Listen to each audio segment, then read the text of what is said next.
Let's talk about how I got diagnosed with hypermobile Ehlers-Danlos syndrome, what this means, and a little bit about my story and how I got to where I am today.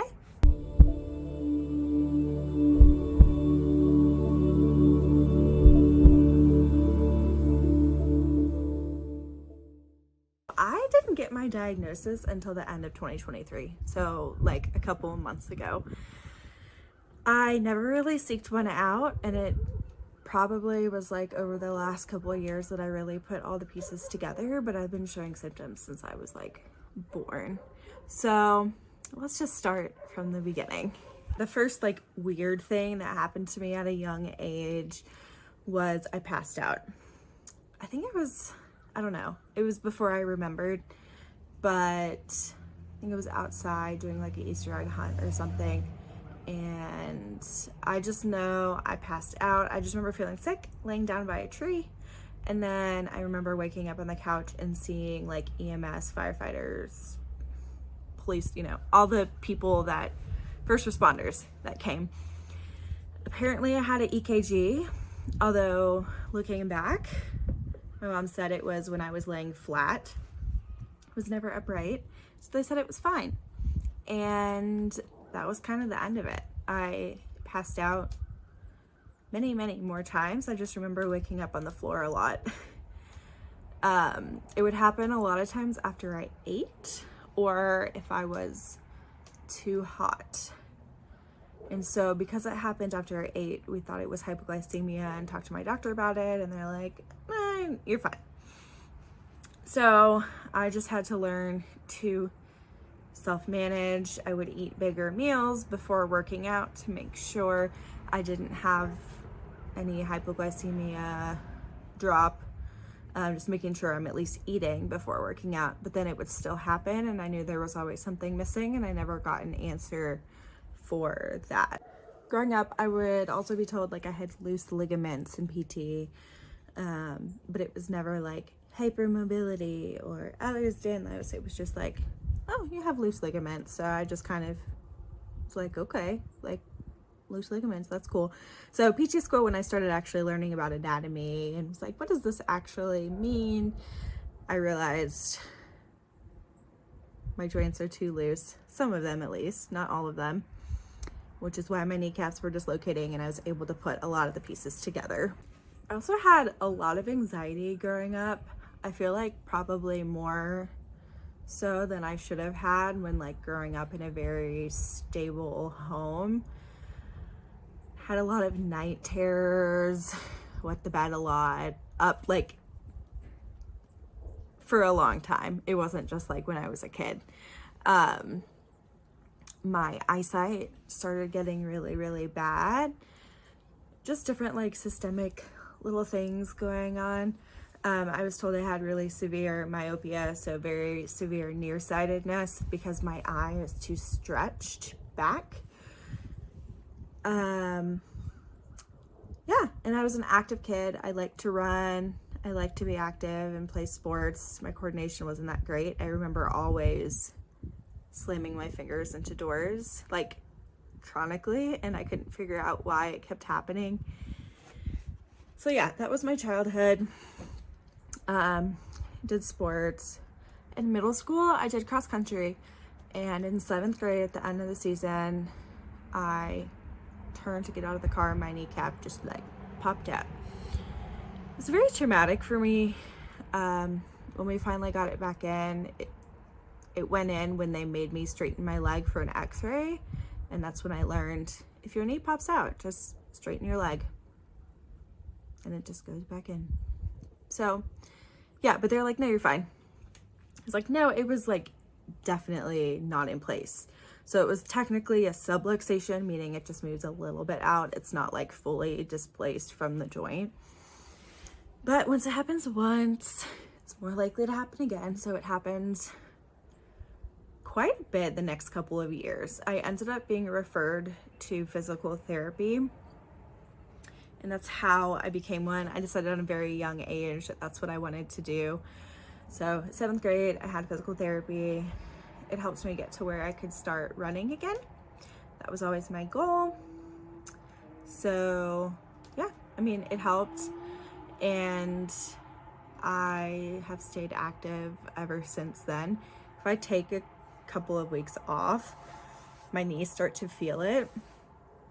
But as long as I don't like sit on them in a weird way where it puts a lot of excessive pressure, I'm like totally self-managed right now as far as knee subluxation. So that's exciting.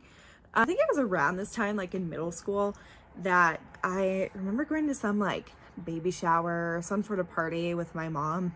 I was just kind of standing there minding my own business, and I remember some ladies, or one lady in particular, came up to me and told me that I needed to stop hyperextending my knees. And I was like, I don't care, like I'm comfortable, you know, why is this random lady talking to me? And I think maybe that's the first time I started to realize, like, oh, maybe my knees aren't supposed to move like this, but okay, like I don't want to stand like that. And then I would always do W sitting, so with my knees in and my feet sticking out, and I would sleep like that. I would just like always sit like that. And then I started learning like with shadowing hours and stuff, but oh, maybe that's not the best position to be in. So yeah, it was just these little things that I kind of noticed growing up. Yeah, so I had PT, it did help. I stayed active, and then went to PT school. I did undergrad. I had a couple years off. I ended up becoming a personal trainer during that time, which I really enjoyed, and a PT tech. And then I went to PT school. So PT school was really when I put all the pieces together.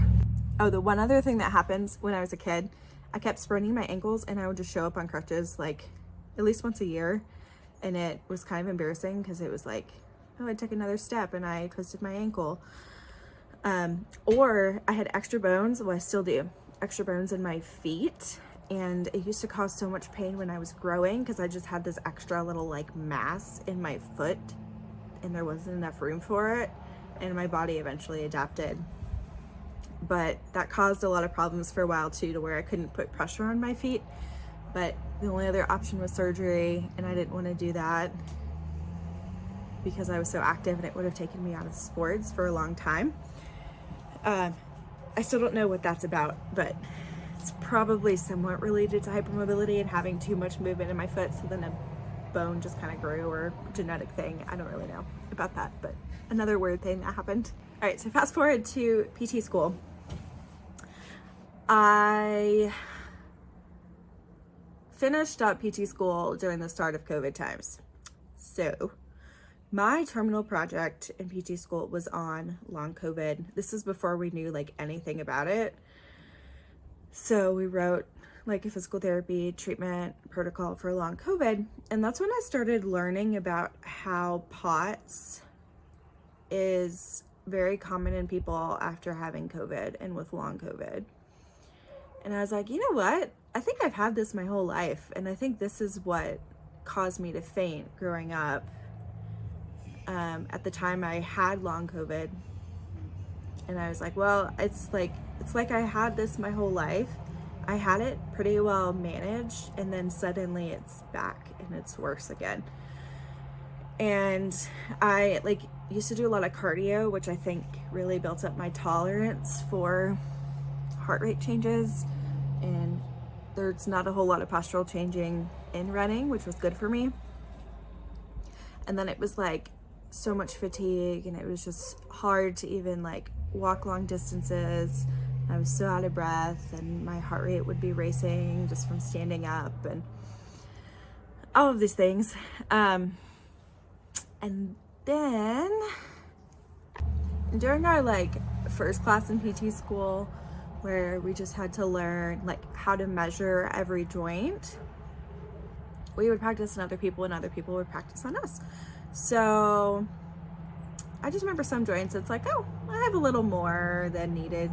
You know, we go through the Baton scale. I'm like, oh yeah, I have like a 5, 6 out of 9. Okay. And then like my jaw, it's like, oh, it's only supposed to open this many millimeters, but my jaw opens more. Well, I do have some jaw pain. Or like I had to go up to the front, and the teacher measured my big toe extension and was like, you need 60 degrees.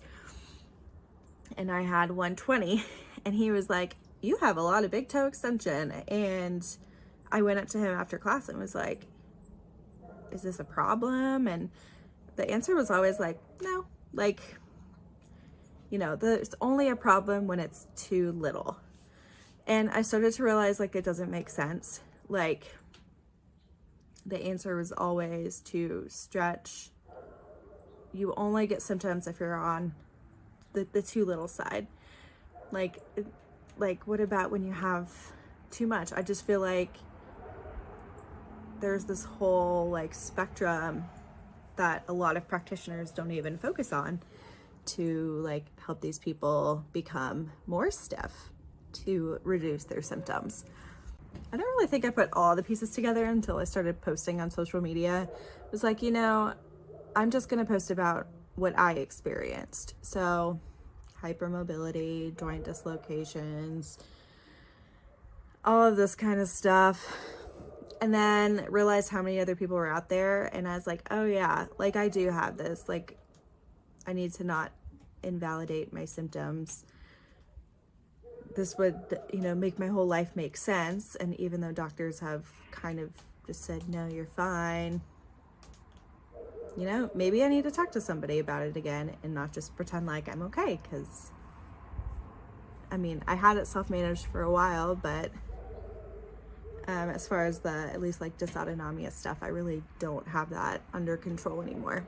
So since like a year after having COVID, my lips started turning blue after I ate. And I noticed I would get extremely cold, always at 1 o'clock. So I started making this association with food and was thinking back to when I was younger and how we thought I had hypoglycemia, even though my blood sugar was actually never too low. So it was confusing.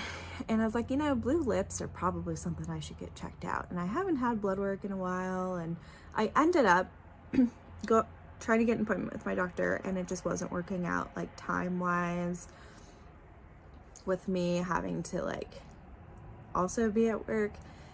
So I ended up finding a new doctor because I was like, you know, I think it's just time to get reestablished, get a second opinion, you know, putting all these pieces together and actually bring up, hey, I used to faint and it was always written off. I know that's not normal.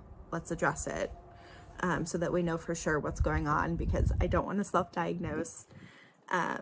So I did, and my doctor is amazing.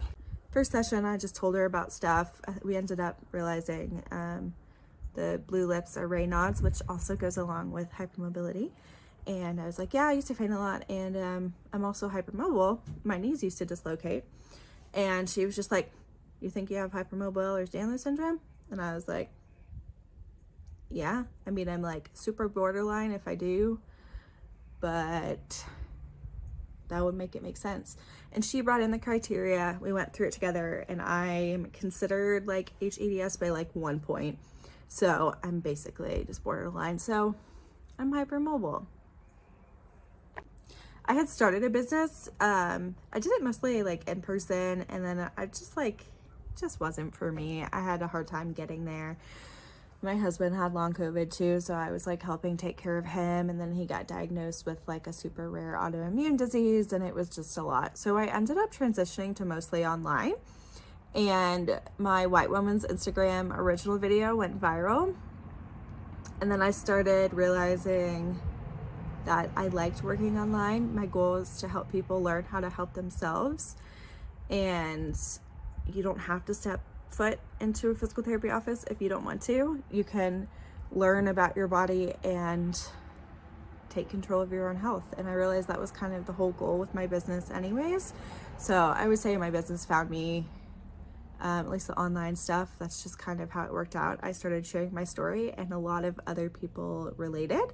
So I started creating programs for ways to learn more about your body, do workouts from home or do workouts at the gym, pertaining to a specific topic relating to hypermobility, so you can learn how to not hyperextend your knees and how to just manage like dysautonomia and still be active and do what you want to do. So that's my story in a nutshell, and kind of how I got to where I am today. It was kind of all over the place. But yeah, hopefully this helps. Comment if you have any questions or if you relate to my story.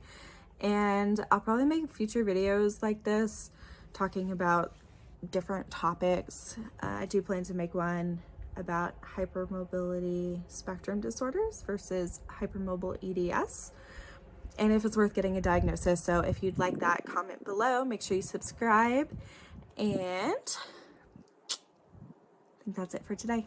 Thanks for watching.